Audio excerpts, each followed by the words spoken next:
Filing versus finding. Why smart people struggle with paper clutter. Are you listening to this because you're a smart person? I bet you are. And you want to know why you are struggling with paper clutter. I'm Andrea Anderson, CEO of Productive Environment Institute, bringing you today our next episode of Productive Environment Podcast. And I'm joined by Barbara Hemphill, founder of Productive Environment Institute from Raleigh, North Carolina. And if you are new to our channel, we talk about clutter. We talk about clearing the clutter so you can accomplish your work and enjoy your life. And there's so many angles to this, but we typically attract people who are trying to get more organized. They're trying to up level in some way, and they're being held back by clutter. And Barbara, you and I talk about all the time that our clients are very smart. Our clients are brilliant. Yep. They're really good at what they do, but they have this shame around this one area, whether it be paper clutter in their home or even just or home office or other clutter, and email clutter and digital clutter, things like that. So I'm going to take this slide off the screen. And again, we're talking today about filing versus finding, and we're going to explain what that means in just a second. But why smart people struggle with paper clutter. So, Barbara, I'll let you kick that off. What do we mean by that? What do we mean by filing versus finding, and why smart people struggle with clutter? Well, when I first started this 47 years ago, and I would be physically working with people and they would say, I don't know where to file this. Mm-hmm. And one day it occurred to me, it's like, oh, that's the problem. Because it's, you can file it under, we use this example all the time. You can file it under automobile, car, Chrysler, transportation, or vehicle. They're all words that would be appropriate for filing. But the problem is, are you going to remember it the next time? And if you're trying to share it, you have no prayer that two people, the chances that two people would think of the same thing. And if you only had one, I remember early on, it's like if I had a client that had only one drawer of files, then it was okay because we could stagger the tabs. I always put the tabs on the front. That was a little trick I taught people early on, because when the tabs were on the back, which is the way manila folders used to be, but with PEPTalk, and so people would do the same thing with PEPTalk. Well, then what would happen would be the file would get full and it would come up in front of the tab and you couldn't read the tab. So I started with tabs on the front, which meant the other thing is that when you grab the tab and pulled, you're putting the file the paper where it needed to be. Well, it was easy. If you only had one drawer of files, you could stagger those tabs and you could open the drawer and you could see all the labels and it was just fine. But automobile, if you went to two drawers, automobile would be in the top drawer and vehicle would be in the second drawer.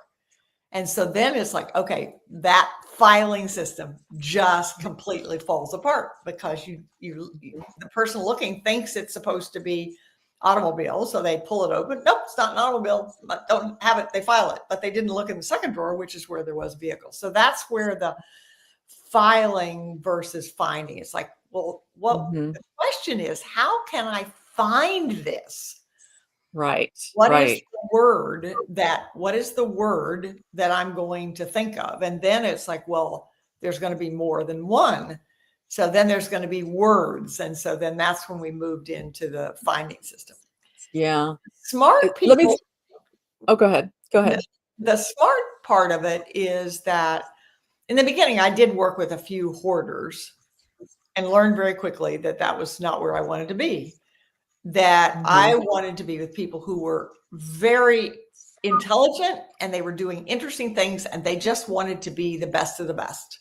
They wanted to know what the best of everything was. So they were the people who were signing up for other programs and doing other things.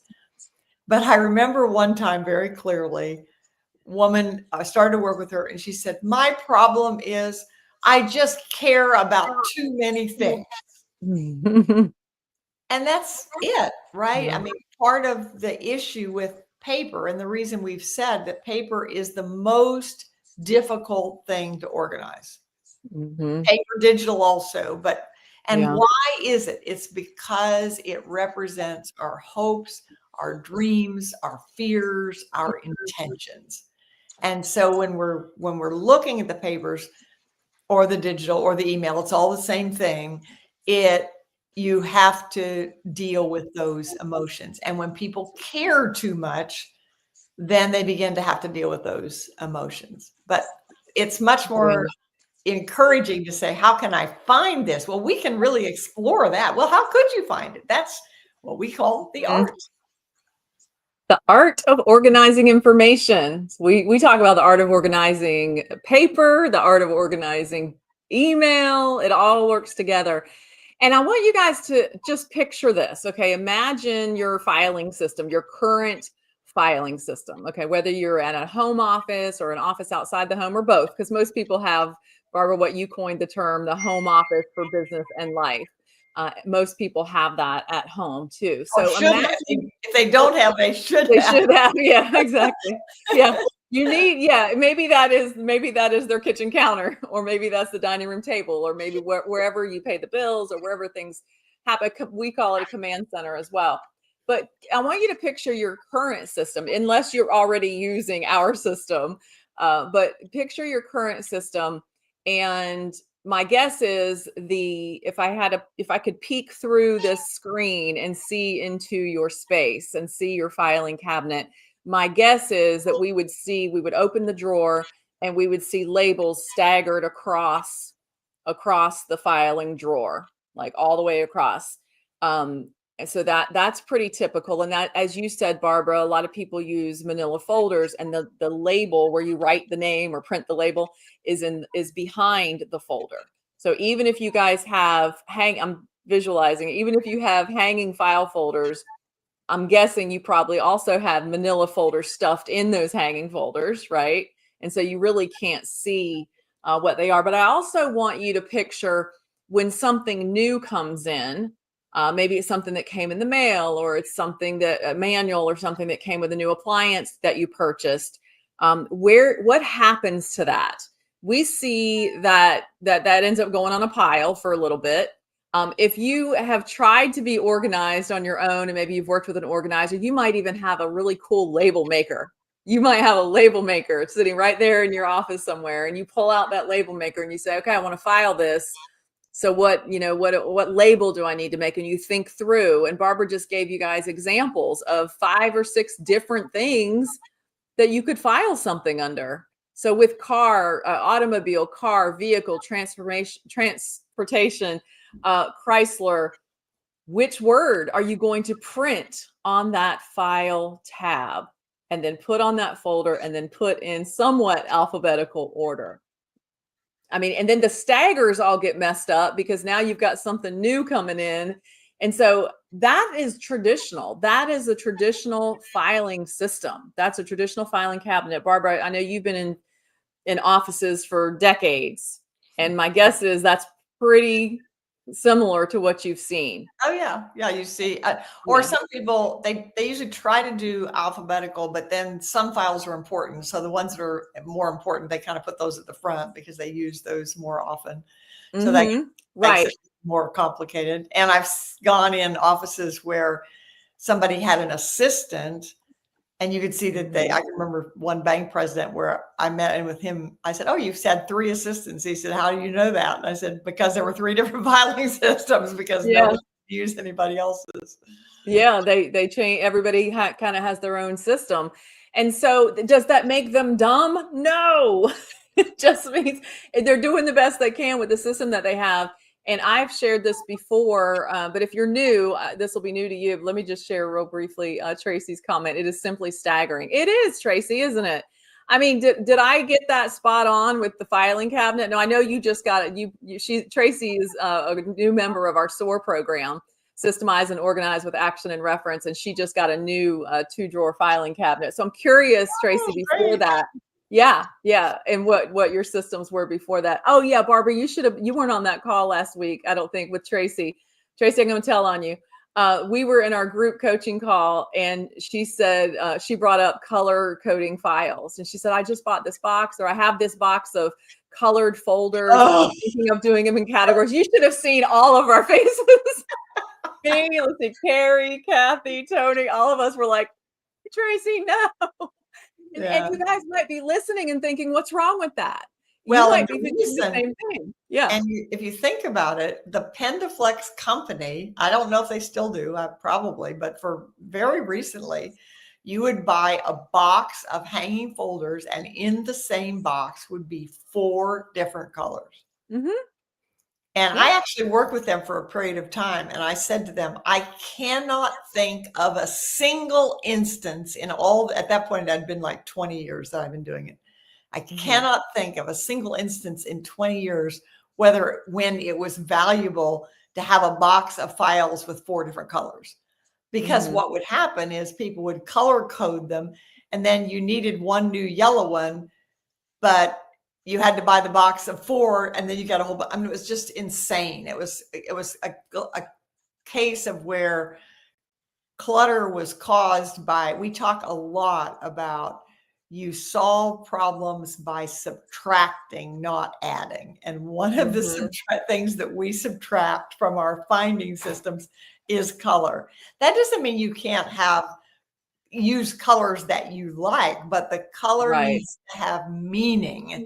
So my reference files are yellow because they bring me sunshine. And so we often recommend to people they do the traditional green just because that's what they already have on hand. But when I started them, by the way, in my upstairs office, there is a 3-drawer filing system with my finding system. It's the same yellow hanging folders with the same labels that I had when I moved into the house here 29 years ago.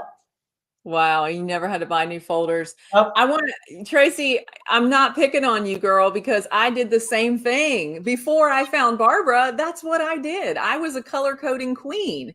And then and you're new at it. You're just learning this process. So don't beat yourself up. And anybody else watching this, if you're color coding, let me just say this, if it works for you, don't change it. If it works for you, don't change it. But Barbara's right. And especially in our system, you know, I like color. My mom loves lots of different colors and different things, and that's fine as long as the color doesn't mean anything in your system. If you like to have the colors around and they're pretty and they're just random, that's fine. But in the finding system that we teach, trying to color code would actually slow you way down. Barbara, you said many times that your goal, the goal of our productive environment finding system, is to help us get to what we're looking for the fastest way possible. Yeah, to be able to file the least difficult way to file, just as quickly, literally in seconds, and then to be able to find it. And that's really the thing.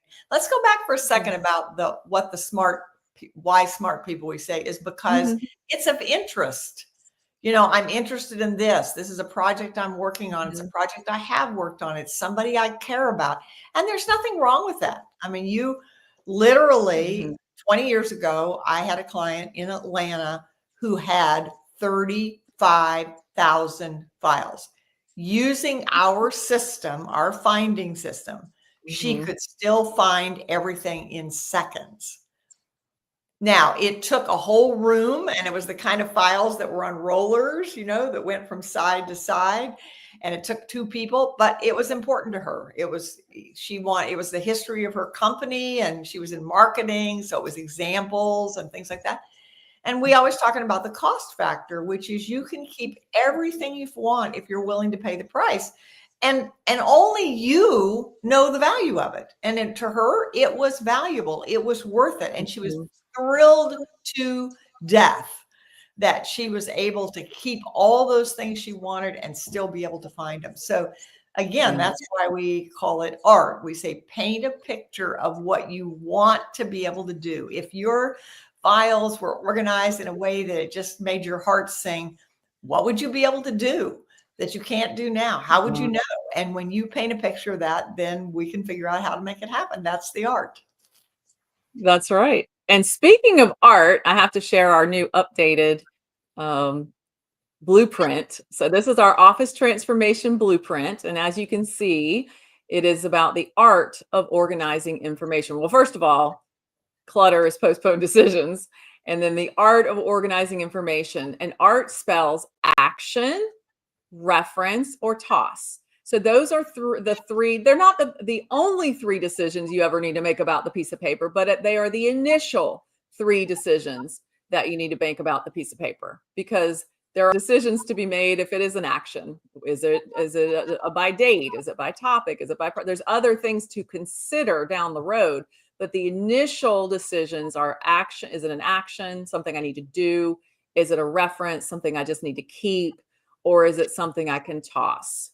So this is the art when we talk about the art of organizing information. Okay. And then we teach the magic 7. If you guys want a full training on this, make sure you join us for our workshop, Tame Your Paper Tiger Live. It's coming up. Depending on when you're watching this video, there may be a replay of this, but Tame Your Paper Tiger Live is a workshop where we go into detail on each of these. And it's a workshop, not a listen shop. So we will do the teaching, but then we will also do the work. So we want you guys to come to this workshop, even if you're watching this not live, if you're watching the replay later on, because we'll put it into a course, a mini course. Even if you're watching it that way, we want you to come to it with a pile of paper. Your most recent pile of paper is best. And we'll talk. I want Barbara to talk about why I just said that. We want you to bring your most recent pile of paper, which could be your most recent mail, some work you've printed off your printer, things that you have around you on your desk, near your desk, on the floor. Why, Barbara, am I not saying go to your filing cabinet and pull out a stack of files and bring that to the workshop? Why do we not want to do that? Well, often that's where, part of the reason when people go to organize their files, the first thing is they don't have any room because the file cabinets are full. So they're saying, okay, before I can do anything, I have to make space in my file cabinet, which is exactly the wrong way to do it. Because while you're over here taking the files out of the file cabinet, the old files, the new stuff is coming in, and then you get distracted and you never get to it. So one of the things we say is, which is critical, is today's mail is tomorrow's pile. Clutter is postponed decisions. And when that mail comes in, wherever it is, whether it's, or if it's something that you print out and you've got a piece of paper now, it's an email and you're afraid you're not going to find the email and you don't want to lose it. So you print it out. Okay. When you the moment you print it out, you need to have a place to put it so that you can find it again and you will stop the problem. And I have such an example of it that I love. I saw during in fact, I think I've got the picture here. When Doge was doing their purge, they found a mine in Pennsylvania that I have some pictures. They contained 11 million papers, 11 million pieces of paper related to government employees' retirement. This is the picture of the mine. And just look at that. Just look at this. Miles and miles and miles of it. It's insane. And I was so interested when they were talking about how they were going to solve it, because in 2000, so that would be 25 years ago, I created this flyer. And the reason I created it was, at the time I was working in Washington, D.C., and I had a client where it was a government agency, and there was an audit. It had something, I don't remember exactly what it was, but it had something to do with scholarships that were granted, and they needed to pull up some records for the audit. Literally, a truck pulled up to this empty room with a table on it. They dumped out bankers' boxes, hired temporaries, and hired me to manage the temporaries. And I was given instructions to show them to flip through these pieces of paper and find papers with certain names and dates on it. And that's what they did for several hours. And then when we were done, all the boxes went back on the truck and went shipped off again. I was mortified. Mhm. And I went to the manager and talked to some other people. I said, we need to stop this problem. And it's very easy to stop because at that point I developed the finding system. And so I created this brochure that showed exactly how one would go about doing it. Well, when I watched Doge talk about how they were going to solve the problem with the 11 million records, it was exactly what I'd done, except it was being done with AI and scanning. So in my case, the employees would go through the records, find out what was important and deal with it. Well, with Doge, first of all, they were scanning all of them because they were super scanners. They could do that. And then they were using AI to extract keywords. And the magic in the finding system is the concept of keywords. So we often say the finding system for paper is like a Google search for your file cabinet. So just like, and That's people, right. when they first hear about, oh no, this is not going to work. You know, I file the way I have to understand it a certain way. And so my question is what you're doing working? Right.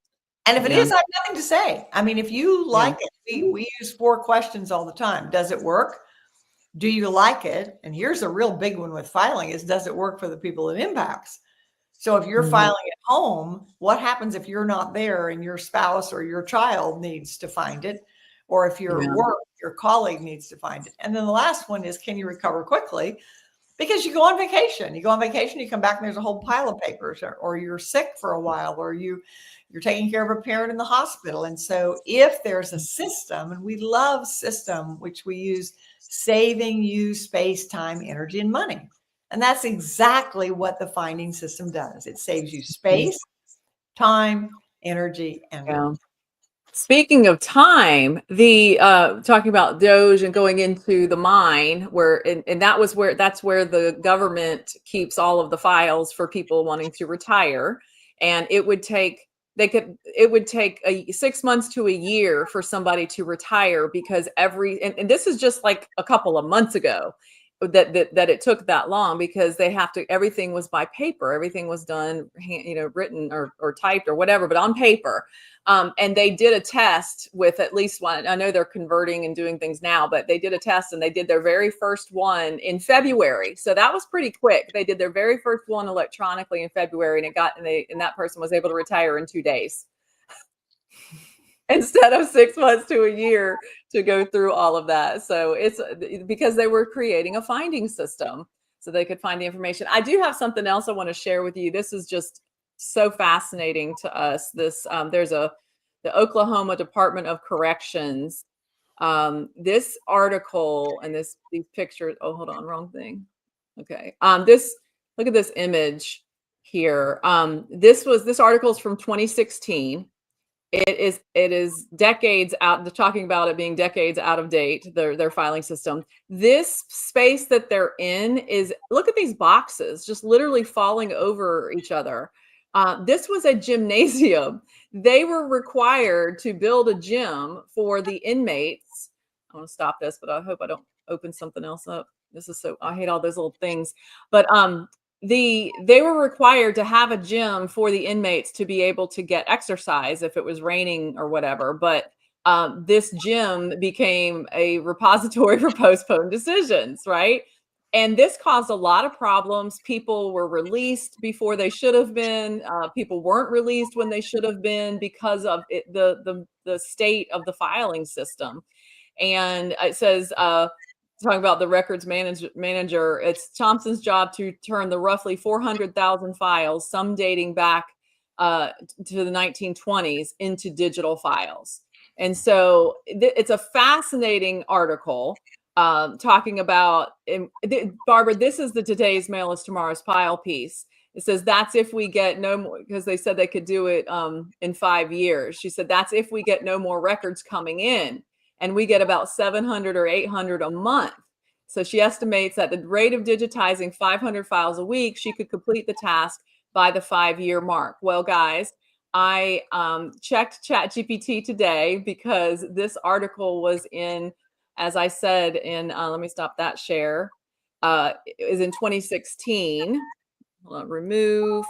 And I checked with ChatGPT, and I'll just read it to you. They said, there's been no clear public update on completing the mass digitization of over 400,000 inmate files at this facility. I couldn't find recent specifics on how many have been converted or whether the facility was relocated out of the gym. In short, their original goal of finishing in 5 years remains unconfirmed. So that is a drastic example of clutter is postponed decisions in today's mail. So, and that's all over the place. So, Barbara, I'm just saying, if only people had listened, if the government had listened to you 20 years ago, 25 years ago, they would be in a lot better shape. So, guys, Well, I know that. let's apply it to homes, because actually, so if you think about the first book I wrote, Taming the Paper Tiger, was because when I started in homes doing closets and cupboards and kitchens, what I found was all of those storage areas had papers. Mm-hmm. I mean, they were in the garage, they were under beds, they were in the closets, they were in cupboards, they were all, and there's still a lot of people that struggle with that. And especially we've gone to digital in many cases. So many people have stopped a lot of the problem, but they still have to deal with the old stuff. And so that's what our seminar, our workshop is, for you to talk about how you're going to manage those kinds of things, because it's not going to go away. And the older you get, the harder it is to manage, the harder it is to make those decisions. And the question we all have to deal with is, what happens if we're not here? We all know that we're not here forever. And if you were to leave this earth, or you were to become disabled, what would your family or the people that you love do? And so a great gift, if you can't do it for yourself, do it for the people that you love. Yeah. Amen. And you can enjoy Less Clutter, More Life. That's the title of one of Barbara's books, Less Clutter, More Life. And if you are new to us, go over to that website, lesscluttermorelife.com, and sign up. There's just a short 12-minute little video that gives you a snapshot of what we teach. And that will get you connected to us. And so we would love for you to check that out. lesscluttermorelife.com. That's free. The workshop is not free, but it's priced very low and affordable. So, but definitely go check out lesscluttermorelife.com. And yeah, if you guys want to fix this problem, especially if you're super smart and you're like, I'm so good at this, I'm so good at that, I'm great at work, I'm great at my business, I'm a great parent, but I just haven't figured out the filing, I haven't figured out the paper, I haven't figured out the clutter. You are not alone. We have an entire group of people who we absolutely adore in our SOAR program. They are smart people and they're figuring it out. They're learning. So our workshop, the tameyourpapertiger.com workshop, is the first step in that direction. We're not saying we're going to solve everything, and certainly not saying we're going to organize all your paper during the workshop, but we'll teach you the system. Okay. So just bring a stack of paper to the workshop, sign up and bring a stack of paper to the workshop.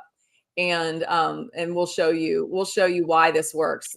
I mean, the last 2 minutes of this, I'll tell you, I found Barbara because I worked for a very smart woman. She was the vice president of the company I worked for. She was very smart. She was savvy. She was, just high end driver personality, And my job was, it wasn't really my job, but I made it my job because I like to organize, was organizing her paper, organizing her stuff. And I did the traditional thing. I tried to color code it. That didn't work. I did the labels where I named it whatever I thought it should be. And I made the labels and it looked so pretty, but she still couldn't find anything. And that's how I found Barbara, because I was like, I have done all I know to do and I don't know what else to do. And I said, God, there has got to be a better way. And I did a Google search, found Barbara, and here I am now. I just wanted to put in one other thing too that I thought about. If you work for a company and the company has records, I was hired by a major hospitality company, and I went in for 1 day to show them how we did this system. And at the end of the day, they canceled a $5,000 order for filing cabinets because they realized by implementing what we were doing, they wouldn't need it. So if you work in a company that has a problem for it, then maybe you can bring this to the company as well. That's right. Well, thank you guys for joining us again. Sign up for the workshop. We can work together. Otherwise, make sure you are go to lesscluttermorelife.com, and we will see you on the next pep talk. My mouse is not cooperating, so I'm trying to end the stream. Eds, if you'll go ahead and click end stream, that would be great. Thank you. Bye, everybody.